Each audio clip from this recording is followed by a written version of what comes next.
17-year-old Kiara Jackson stood in the sweltering courtroom of Atlanta, droplets of sweat gathering on her forehead. After enduring months in juvenile detention, she awaited her release. Judge Victor Hensley, known for his prejudiced rulings against black teens, grinned as he brought down his gavel, pronouncing her guilty of a carjacking, a crime she did not commit. Her chest tightened as she realized that her protests against police brutality had painted a target on her back. As the shackles clinked, she leaned into a borrowed phone, whispering, "Dad, it's time," just before the call abruptly ended. Hensley's smile concealed a malevolent scheme. What repercussions would her urgent call provoke? Before we continue, share your location in the comments and express your support for justice.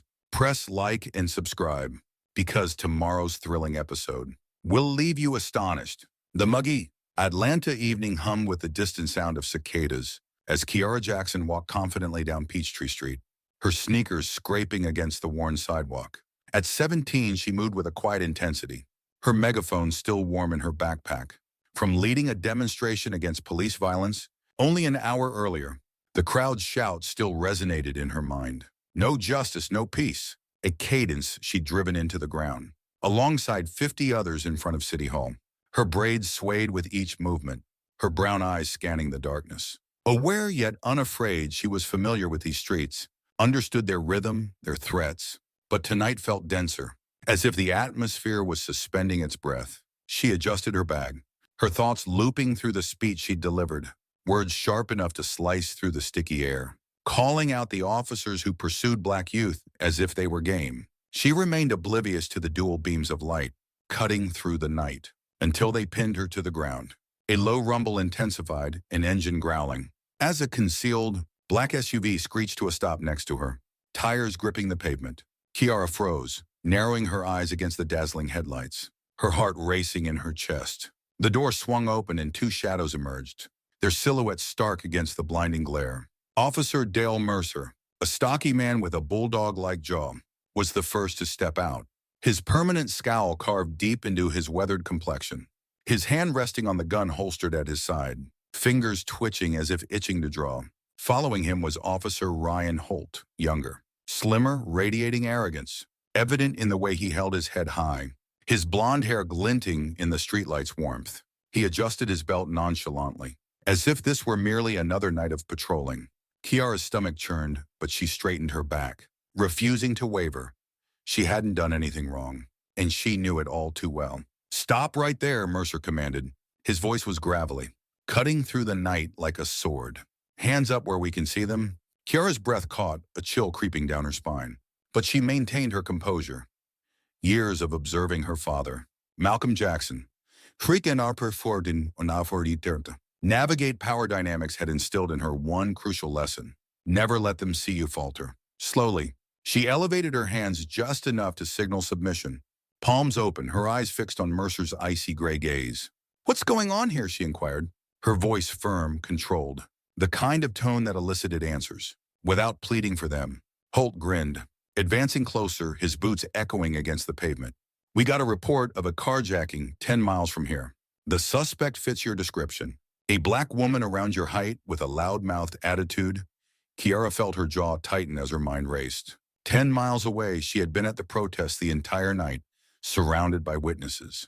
Her voice had boomed through the megaphone until her throat went raw. "That's impossible," she stated firmly, her eyes darting between the two officers. "I've been at the community protests downtown. 50 people can vouch for me. Check the live stream on my phone." "If you don't believe me," she added, noticing Mercer's scowl deepening, but he didn't move to verify anything. Instead, he stepped closer, his bulk towering over her, the stench of coffee and contempt on his breath. "We'll sort that out at the station," he growled, his tone saturated with contempt, as if her words were mere background noise. Holt let out a chuckle, rolling his shoulders in a manner that suggested he was gearing up for a confrontation. "Yeah, go ahead and tell your little tale there, princess." Her heart pounded against her ribs, a blend of anger and fear coiling tightly in her stomach. She recognized this scenario. She had seen it unfold in the narratives of kids she had stood up for. Black adolescents hauled off street corners for offenses they hadn't committed. I haven't done anything wrong," she stated, her voice rising slightly, firm yet measured. Denying him the satisfaction of breaking her, Mercer exhaled sharply, like he was weary of her very presence, and barked. "Turn around, hands behind your back." Kiara's breath hitched. Her body tensed as she took a half-step back, instinct screaming at her to flee. "I have the right to," she started. But before she could complete her thought, Mercer lunged. His meaty hand grasped her wrist like a vice, yanking her arm back with a force that caused her to gasp. He twisted it until her shoulder burned, and cold metal snapped around her wrists.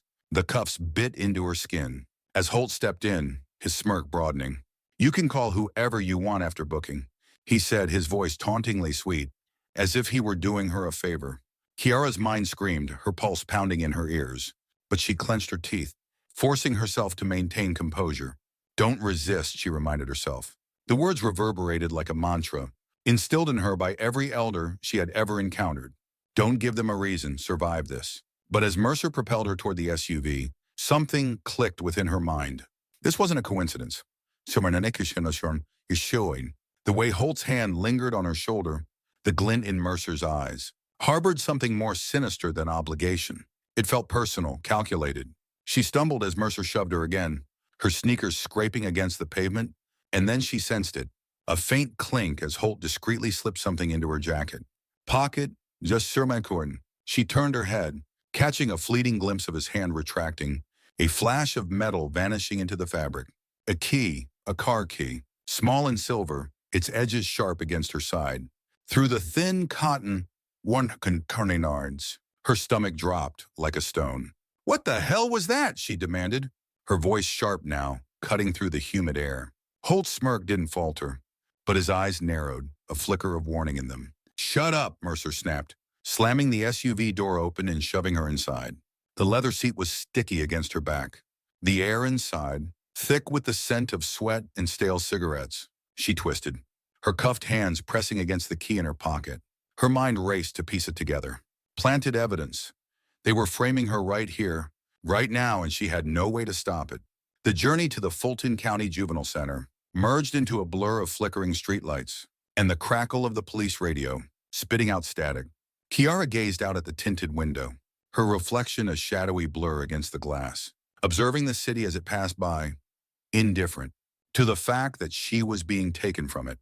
Her chest tightened with every inhale, fear gnawing at her insides. Yet she maintained a stoic expression, her jaw set firmly, refusing to give them the satisfaction of witnessing her. Brakes in and Eduardo Cummins. Mercer drove in silence, his knuckles pale against the wheel, while Holt softly hummed a tune, an old country song that grated on her frayed nerves. The radio crackled with codes she couldn't make sense of. But one phrase lingered in her mind, suspect secured. Secured as if she were a wild animal. They had finally caged her. The SUV jolted to a halt in front of the juvenile center, a squat concrete fortress, encircled by razor wire that sparkled under the floodlights. The gates groaned open, swallowing them whole, as gravel crunched beneath the tires. Kiara's heart raced faster as Mercer pulled her out, her feet hitting the ground with a thud. The night air was cooler here, sharp with the tang of rust and despair, but it did nothing to quell the heat surging in her chest.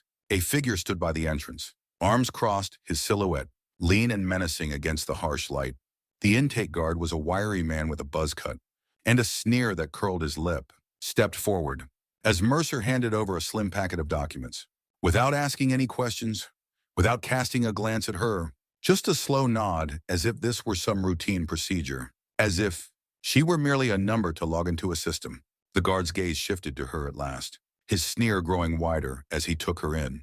Her braids, her dark complexion, the defiance still flickering in her eyes. "Another loudmouth," he muttered, audible enough for her to catch, his tone dripping with scorn. Kiara's hands balled into fists behind her back, the cuffs biting deeper, but she didn't react. She couldn't, not yet. Mercer pushed her forward, his hold tightening on her arm, and she stumbled toward the entrance, the key in her pocket, a silent weight she couldn't shake. As the heavy steel door loomed ahead, she realized this wasn't just a bad night. This was a setup, a trap snapping shut around her, and she had no idea how deep it went. The door clanged behind her, locking her in, and the sound echoed in her bones. Like a promise of worse to come, the steel door of Fulton County Juvenile Center slammed shut behind Kiara Jackson, the clang reverberating through the concrete corridor like a death knell. The air inside was thick, stale with the scent of sweat and mold, pressing against her lungs. As she stumbled forward, shoved by a guard's rough hand, Sergeant Leela Voss, a woman with a face chiseled from stone and eyes that glimmered with icy amusement, clutched Kiara's arm, her nails sinking into the flesh. "Move it, fresh meat!" Voss barked, her voice, a low growl that bounced off the walls. Kiara's wrists throbbed from the cuffs now gone, but the sting of her arrest still seared, more intense than the bruises blooming on her skin. What kind of place was this? Could a single night truly strip away everything she had battled for on those Atlanta streets? Voss shoved her into a poorly lit cell block, the flickering fluorescent lights, casting sharp shadows across the floor. 3 girls lounged on metal bunks, their eyes snapped to Kiara like wolves. Spotting prey, the tallest, a wiry figure sporting a shaved head and a scar that sliced across her cheek, stood up, cracking her knuckles. "Well, look at this," she sneered, her voice dripping with mockery. Preacher's pet finally landed in the cage. The other 2 laughed. One twirled a makeshift shiv between her fingers, its edge glinting in the dim light. Kiara's stomach twisted, but she straightened her spine, her protest chant still echoing in her ears. Did they think her voice would falter here? She had faced down riot cops. These girls were nothing. "You're the loud one from the news, huh?" The scarred girl taunted, stepping closer. Her breath reeked of stale cafeteria food. "You think you're above us just because you shout about cops?" The shiv girl chimed in. Her dark eyes narrowed as she hissed. "A black girl with a megaphone doesn't hold any weight around here." Kiara's fists clenched at her sides. Her pulse pounded, the racial undertone in their words cut deeper than any knife, a reminder that even in this place, her skin marked her as a target. "I don't preach," she stated, her voice unwavering, sharp enough to penetrate their taunts. "I fight. Do you have a problem with that?" What would they do if she stood her ground? The scarred girl grinned, lunging forward. But Kiara was quicker. She ducked, grabbing the girl's wrist and twisting it sharply, sending her crashing into the bunk with a grunt. The shift girl swung next, the blade glinting menacingly as it aimed for Kiara's ribs. Instinct took over and Kiara dodged swiftly. Snatching the weapon from midair, she drove her knee sharply into the girl's stomach. The third girl faltered before retreating. Hands raised, the cell fell into a hush, the atmosphere heavy with anticipation, the sound of the shiv hitting the floor. The only noise as Kiara stood confidently, chest rising and falling, her gaze challenging them to attempt again. Had she just triumphed in her first battle within this hellish place? The girls glared at her, but a fleeting moment of respect flickered between them, reluctant and raw before she could catch her breath. Voss's boots echoed back into the block, her silhouette cast ominously through the bars. "What's this?" she snapped, her lips twisting into a wicked smirk, as she took in the chaotic scene. "Already disrupting my order, Jackson?" Kiara opened her mouth to defend herself, but Voss wasted no time.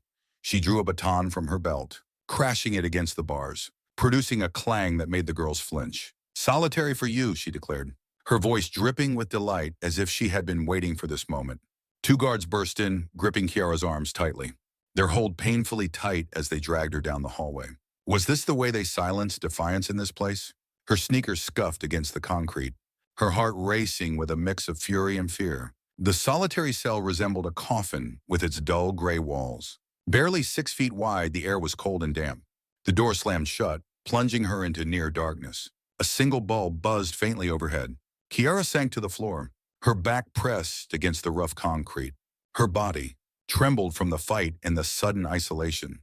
Her fingers traced the wall, discovering a jagged edge, and she scratched a message into the stone. "Dad, find me." Each letter etched out her hope, her fear, her fury. Could Malcolm even reach her in this pit? She didn't know. Judge Victor Hensley was already on the line, his voice a low hiss through a private channel, instructing Voss to tighten the screws. "She's a problem," he said, his tone icy, "make her disappear." Kiara hugged her knees tightly to her chest, the cold seeping deep into her bones. Her thoughts raced endlessly. The fight had earned her a fleeting moment of respect. But Voss's sinister grin hinted that something worse loomed ahead. What kind of man could manipulate events? From a courtroom to a prison block? She replayed the moments of her arrest, the planted key, the mocking smirks of Mercer and Holt. It felt as if they knew she would end up in this position. This was not chance, it was a calculated trap. Hensley's shadow loomed larger than she had anticipated. With each breath, her resolve solidified. She had survived the streets, the protests, and now this cell. Could she endure whatever he would unleash next? The walls appeared to close in around her, the silence overwhelming, interrupted only by the sound of water dripping from an unseen leak in the darkness. Kiara's fingers traced the worn-out plea once more, a desperate connection to the father she had always depended on. She yearned to dismantle this place, but as the hours dragged on, doubt began to seep in. What if he couldn't locate her? What if Hensley's influence extended deeper than even the French Attorney General could reach? She shook her head, dismissing the terrifying thought. She had battled those girls with her bare hands. She would fight this system too. The light flickered, elongating her shadow into a thin, ghostly figure, a remnant of the girl she once was before this night. Was she strong enough to confront whatever Hensley had in store? The soft sound of boots resonated down the corridor, a slow, purposeful stride that sent her heart racing. Voss had been someone worse. Kiara stood, her legs trembling but her chin held high, prepared for whatever would come through that door. She'd secured a small victory, but the real battle was just beginning. And Hensley's voice on that radio signaled that he wasn't finished with her yet. How far would he go to crush her spirit? The footsteps halted and the lock clicked, a sound brimming with the promise of more pain, more struggle, more evidence that her skin color made her a target, in ways she'd never truly understood. Until now. Now let's hear from you in the comments. Type 1 if you believe Kiara's defiance will help her survive this nightmare. Or 2 if you're concerned that Hensley has already defeated her. Smash that like button if you're cheering for her. Transform this space into a battleground. And be sure to subscribe, as you won't believe the upcoming twist that's set to unfold in tomorrow's release. Should Kiara rely on her instincts or trust her father's guidance to escape?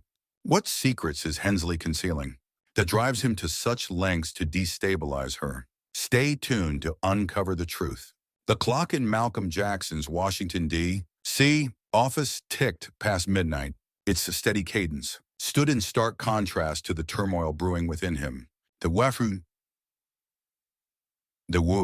Samag Hishiri Diandermwash, Attorney General sat behind his mahogany desk, a fortress of legal briefs and case files piled high, his broad shoulders slumped over a phone that had yet to ring.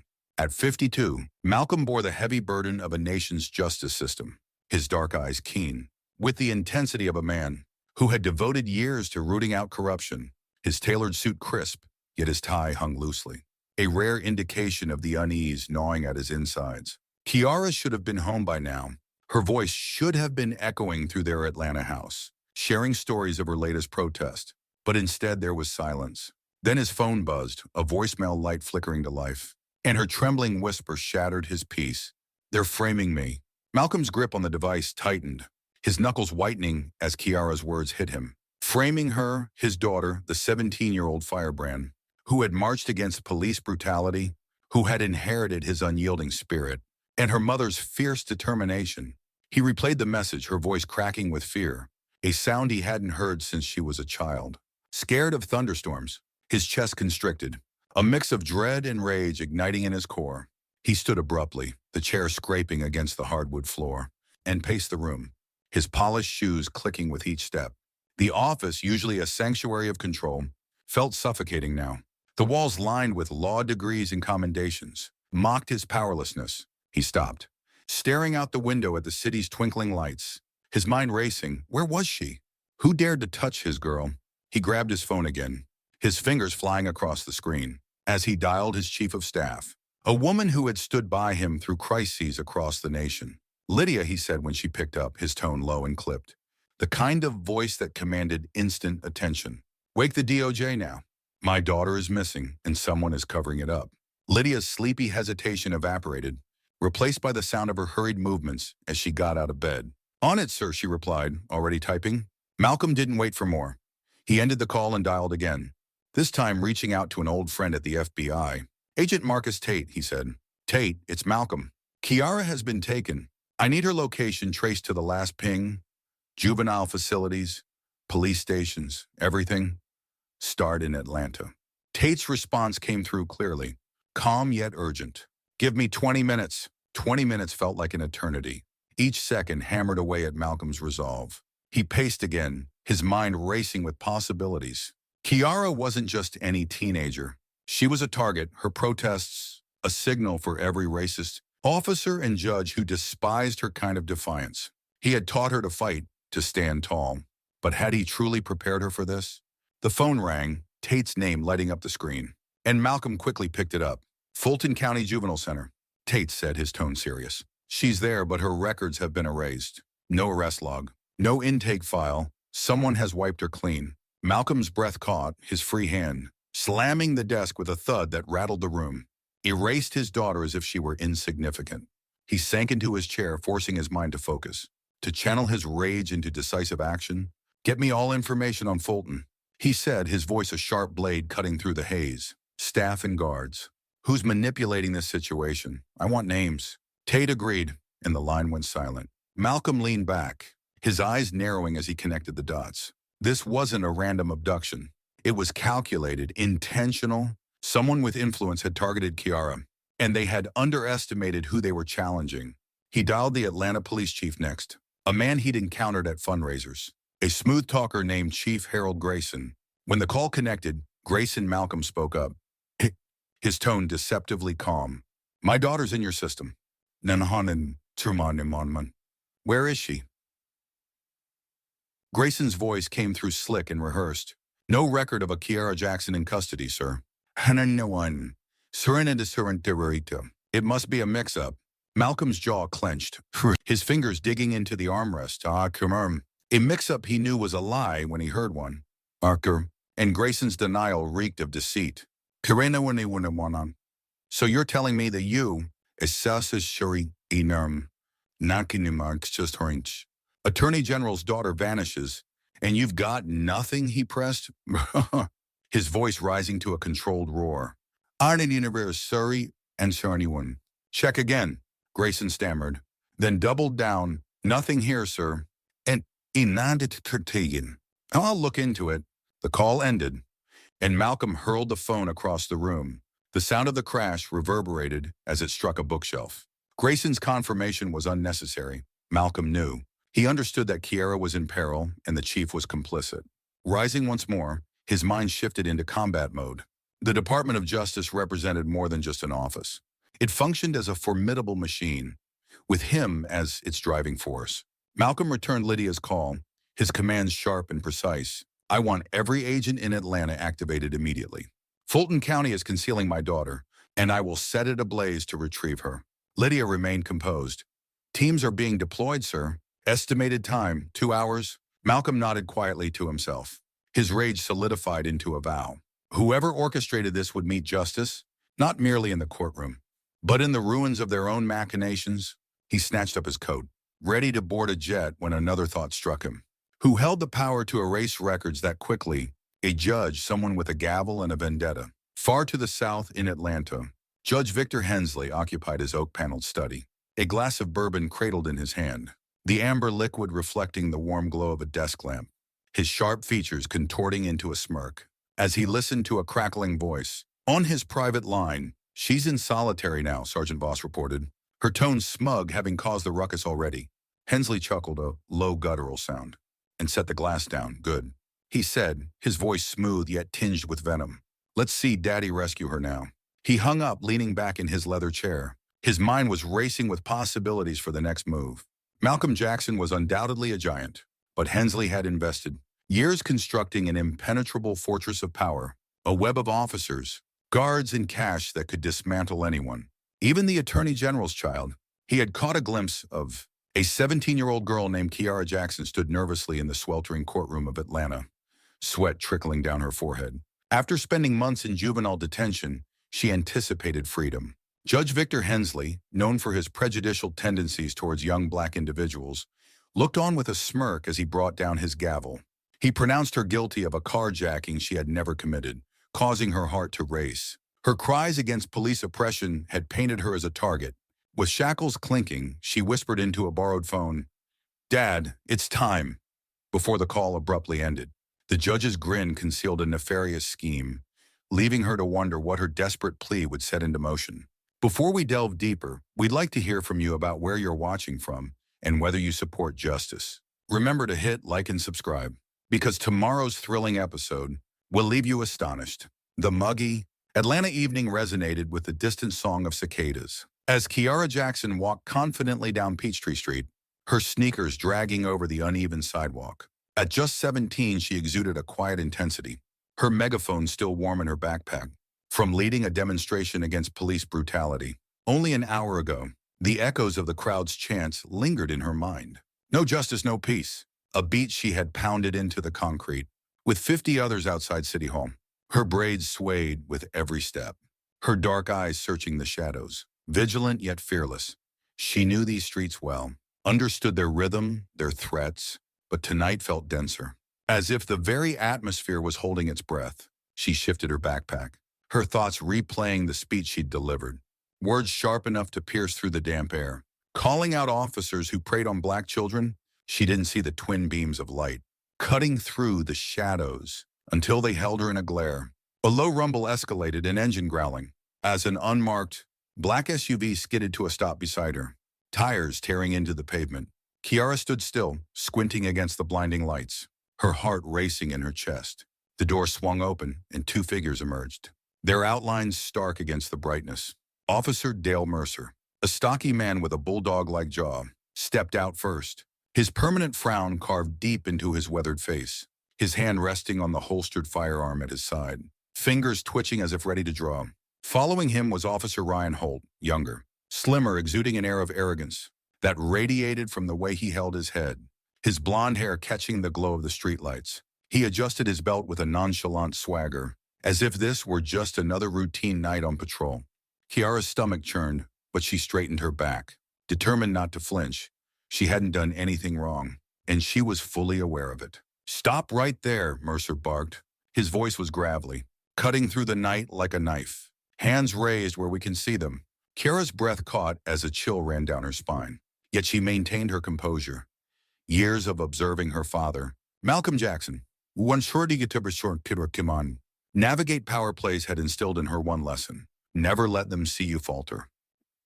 Slowly, she lifted her hands just enough to indicate submission. Palms open, her gaze fixed on Mercer's cold gray eyes. "What's this about?" she inquired, her voice steady and measured, the kind of tone that demanded answers, without pleading for them. Holt smirked. Stepping closer, his boots echoed on the pavement. "We received a report of a carjacking 10 miles from here. The suspect fits your description.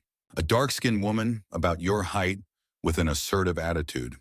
Kiara's jaw tightened as her mind raced. Just 10 miles away, she had been at the protest all night, enveloped by witnesses. Her voice had boomed through the megaphone until her throat went raw. "That's impossible," she stated firmly, her eyes darting between the two officers. "I've been at the community protest downtown.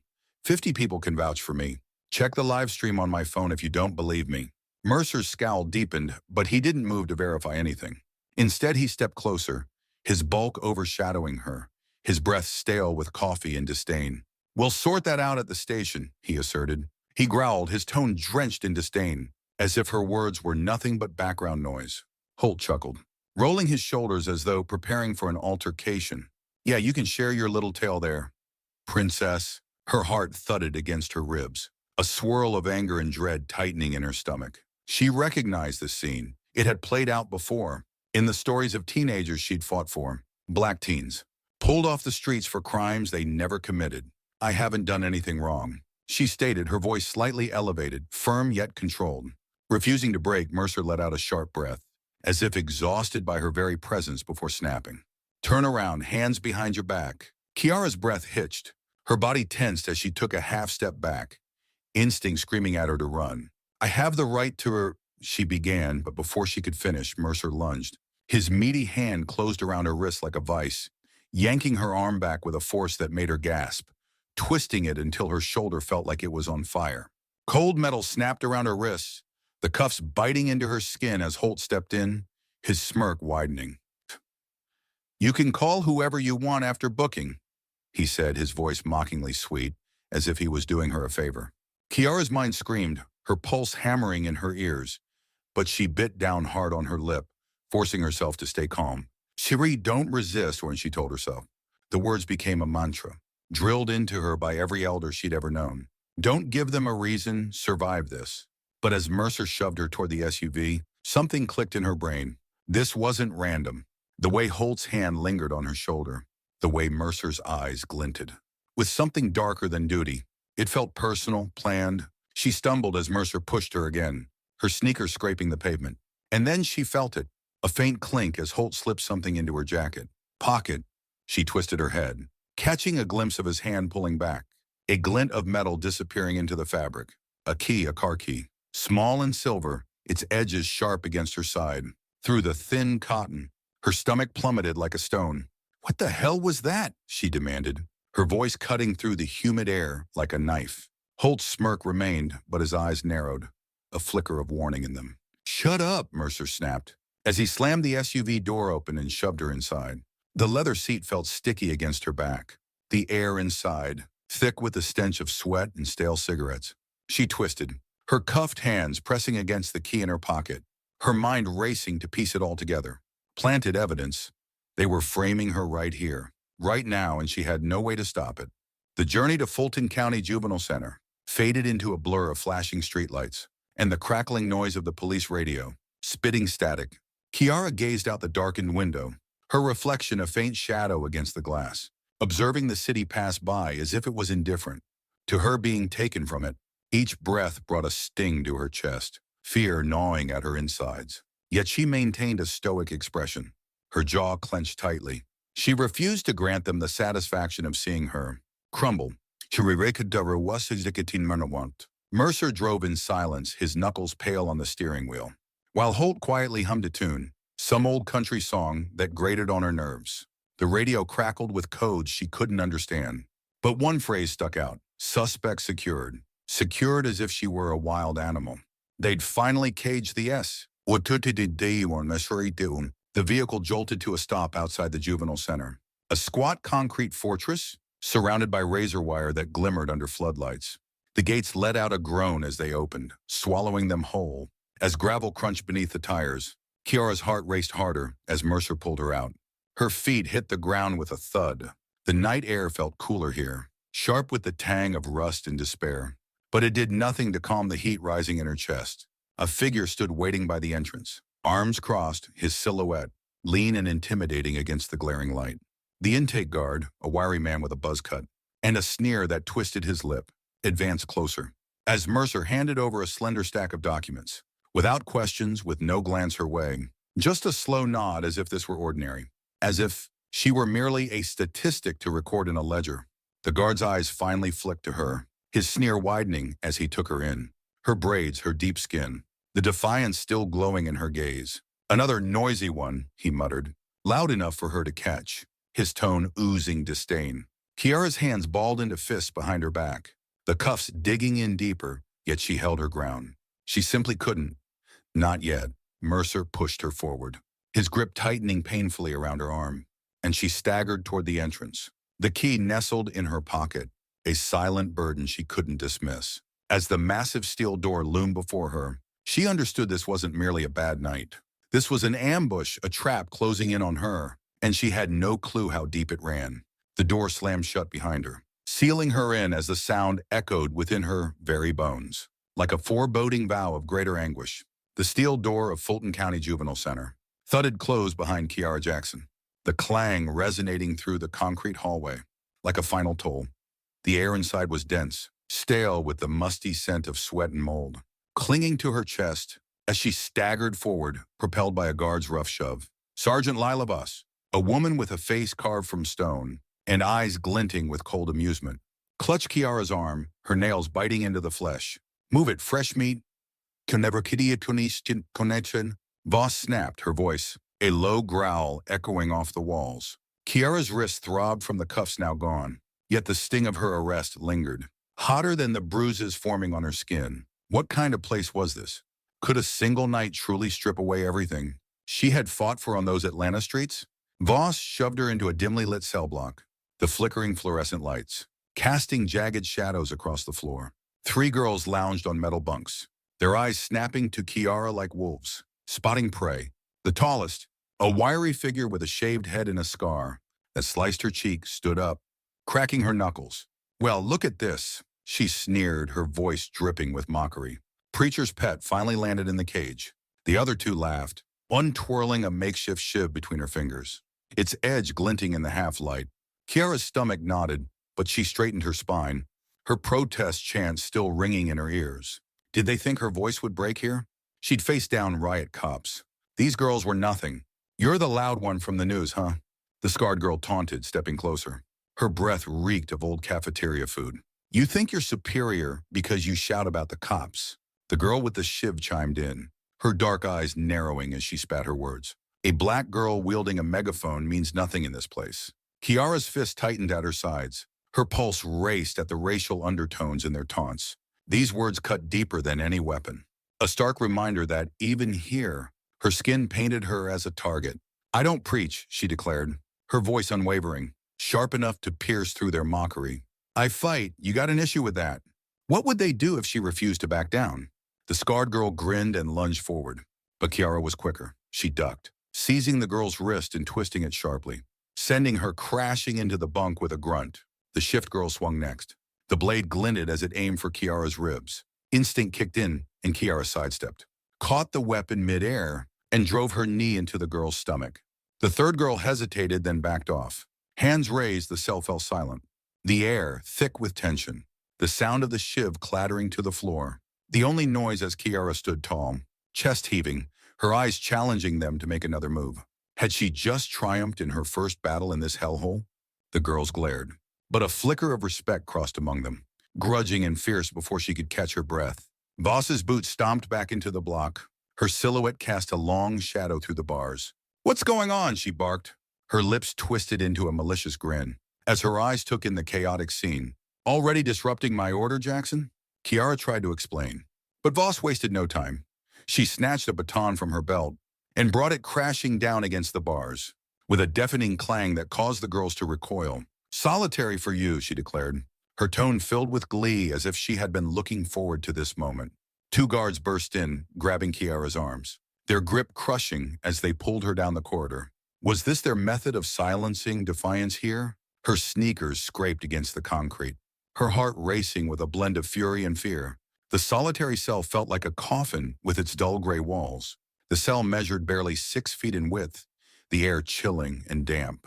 The heavy door slammed shut, casting her into near-total darkness. A solitary bulb buzzed faintly above her. Kiara sank down onto the cold floor, her back pressed against the rough concrete wall. Her body quivered from the confrontation and the abrupt solitude. Her fingers glided along the wall, discovering a jagged edge. She began to etch a message into the stone. Dad, please find me. Each letter was a shard of her hope, her fear, her anger. Could Malcolm even locate her in this abyss? She had no way of knowing. Judge Victor Hensley was already on the line, his voice a low hiss whispering through a private connection, instructing Voss to tighten the screws. She's a problem, he asserted, his tone as cold as ice, ordering make her disappear. Kiara huddled with her knees drawn against her chest, the cold creeping through her bones. Her thoughts raced as she reflected on the fight that had earned her a moment of fleeting respect. However, Voss's sly grin signaled that something worse was on the horizon. What kind of man could manipulate from a courtroom to a cell block? She replayed the arrest in her mind, the planted key, and the way Mercer and Holt had smirked, as if they were certain she'd find herself in this situation. This was no coincidence. It was a well-crafted trap. Hensley's shadow loomed larger than she had ever envisioned. Her breath steadied, her resolve hardening. She had survived the streets, a manai in a Sheridan Dermiwam, the protest lines, and now this cell. Could she endure whatever he unleashed next? The walls felt as though they were closing in around her.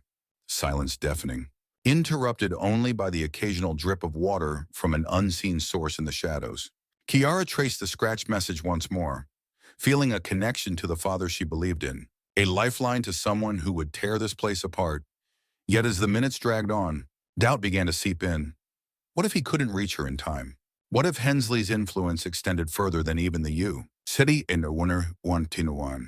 Attorney General could uncover. She shook her head, dismissing such thoughts. She'd fought those adversaries with nothing but her bare hands, and now she was prepared to battle this oppressive system too.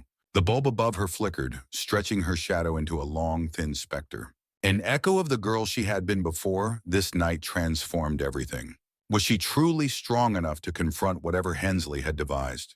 The sound of boots reverberated faintly from the corridor, a slow, measured approach that sent her heartbeat racing. Voss was someone worse.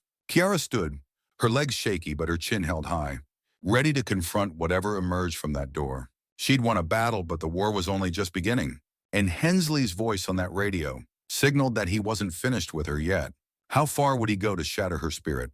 The footsteps halted and the lock clicked. A sound that foretold more suffering, more struggle, more evidence that her darkness made her a target, in ways she'd never completely understood. Until now. Now let's hear from you in the comments. Type 1. Kiara's defiance will carry her through this nightmare.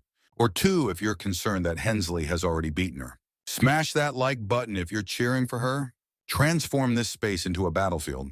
And hit subscribe because you won't believe the surprise. Awaiting in tomorrow's release. Should Kiara rely on her strength? Or on her father's guidance to escape?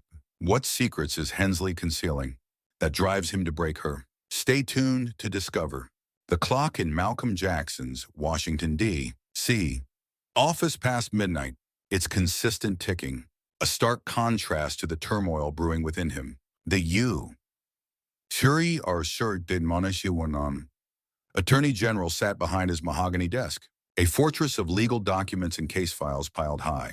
His broad shoulders slumped over a silent phone. At 52, Malcolm bore the burden of a nation's justice system, his dark eyes keen, with the determination of a man who had dedicated his life to uprooting corruption. His finely tailored suit looked sharp, yet his tie dangled loosely, an uncommon indication of the anxiety eating away at him. Kiara ought to have returned home by this hour, her laughter usually filling their Atlanta residence with stories of her most recent activism. Yet now there was nothing but silence, until suddenly his phone vibrated, a voicemail illuminating the screen, and her quivering voice shattered the stillness. "They're setting me up." Malcolm's grip on the phone intensified, his knuckles whitening as Kiara's words penetrated his mind. Setting her up, his daughter, the 17-year-old firebrand, who had stood against police violence, who had inherited his unwavering spirit and her mother's passionate heart. He listened again to the message, her voice trembling with fear, the sound triggering memories from her childhood, when she'd been afraid of thunderstorms. His chest tightened, a swirl of dread and rage igniting deep within him. He stood up suddenly, the chair scraping against the hardwood floor, and began to pace the room, his polished shoes clicking rhythmically with each step. The office, which normally felt like a bastion of control, now felt stifling and oppressive. Walls adorned with diplomas and accolades seemed to mock his sense of helplessness. He halted, gazing out the window at the city's shimmering lights, his thoughts racing. Where was she? Who could dare to harm his daughter? He snatched up his phone once more, his fingers flying across the screen, as he dialed his chief of staff, a woman who had supported him through various crises, from one coast to the next. "Lydia," he said. When she picked up, his voice was low and clipped, the tone that made his subordinates jump to attention. "Wake the DOJ right now. My daughter is missing, and someone is covering it up." Lydia's initial sleepy hesitation faded away, replaced by the sound of her hurried movements as she got out of bed. "On it, sir," she responded, already tapping away. Malcolm didn't wait for anything more. He hung up and called again, this time reaching out to an old friend at the FBI. "Agent Marcus Tate," he said. "Tate, it's Malcolm. Kiara has been taken. I need her location tracked to the last ping. Check juvenile facilities, police stations, everything. Start in Atlanta." Tate's voice came through, calm yet pressing. "Allow me 20 minutes. 20 minutes stretched into a lifetime, every tick a blow to Malcolm's determination." He wandered restlessly, his thoughts racing through options. Kiara was no ordinary teenager. She was a target, her protests, a signal for every bigoted officer and judge who despised her form of defiance. He had taught her to fight, to hold her head high. But had he equipped her for this? The phone rang, Tate's name lighting up, and Malcolm quickly answered. "Fulton County Juvenile Center?" Tate said, his tone serious. "She's there, but her records have been erased. No arrest record, no intake document. Someone has deleted her." Malcolm's breath hitched, his free hand. He struck the desk with a forceful thud that sent vibrations through the room. His daughter's existence erased as if she meant nothing. He sank into his chair, compelling his mind to clarify, to direct the rage into actionable steps. "Get me all information on Fulton." His voice became a sharp blade, slicing through the confusion. "The staff and guards. Who's behind this? I demand names." Tate nodded and the call ended abruptly. Malcolm leaned back, his gaze sharpening as he began to connect the dots. This wasn't a chance abduction. It was calculated, intentional. Someone with influence had set their sights on Kiara, and they had misjudged the reaction they'd provoke. He called the Atlanta police chief next, a man he had encountered at fundraising events, a smooth talker named Chief Harold Grayson. Grayson Malcolm spoke as soon as the line connected, his tone deceptively calm. "My daughter's in your system. Where is she?" Grayson's voice came through oily and rehearsed. "No record of a Kiara Jackson in custody, sir. Must be a mix-up," he said. Malcolm's jaw tightened, his fingers digging into the armrest. A mix-up? He recognized a lie when he encountered one. And Grayson's denial reeked of deceit. "So you're saying the you, Sis Chernstill, Attorney General's daughter, just disappears. And you have nothing?" he pressed, his voice escalating into a controlled roar. "Check again," Grayson stammered. "Before doubling down, nothing here, sir." "I'll look into it," he murmured, and the call abruptly ended. Malcolm threw the phone across the room. The sound of the crash resonated as it struck the bookshelf. He didn't require Grayson's confirmation. He was aware that Kiara was trapped, and the chief was complicit. He rose again, his mind shifting into a mode of battle. The Department of Justice was not merely an office. It operated like a machine, and he was its driving force. He redialed Lydia, his commands sharp and precise like gunfire. "I want every agent in Atlanta on standby. Fulton County is concealing my girl. I'll bring it down to retrieve her." Lydia remained unfazed. "Teams are being deployed, sir. Estimated time 2 hours." Malcolm nodded to himself, his anger solidifying into a promise. Whoever was behind this would face consequences, not merely in the courts, but amidst the ruins of their own deceit. He snatched up his coat. He was prepared to board a jet when another idea suddenly occurred to him. Who had the power to erase records that quickly? A judge, someone wielding a gavel and harboring a grudge? Far to the south in Atlanta, Judge Victor Hensley reclined in his oak-paneled office, a glass of bourbon clutched in his hand. The amber liquid caught the glow of the desk lamp, and his sharp features contorted into a smirk. As he listened to the crackling voice, on his private line, "She's in solitary now," Sergeant Voss reported. Her tone dripping with smugness caused the ruckus already. Hensley let out a low, guttural chuckle and set the glass down with satisfaction. "Good," he replied, his voice smooth yet laced with venom. "Let's see Daddy rescue her now." He ended the call, leaning back in his leather chair, his mind racing with possibilities. Malcolm Jackson was indeed a formidable opponent, but Hensley had invested years constructing a stronghold of power, a web of law enforcement, security personnel, and funds that could devastate anyone, even the Attorney General's offspring. He had spotted Kiara on the broadcast, her loudspeaker echoing, her dark skin a representation of everything he loathed: Marlboro wine, rebellion, youth, influence he couldn't manipulate. Setting her up was simple. Mercer and Holt were loyal assets, ready to insert that evidence and ensnare her. But now Malcolm was prowling around, and that shifted the dynamics. Hensley's grin evaporated, his fingers tapping on the desk. Isolation wasn't sufficient. He picked up the receiver once more, dialing a covert,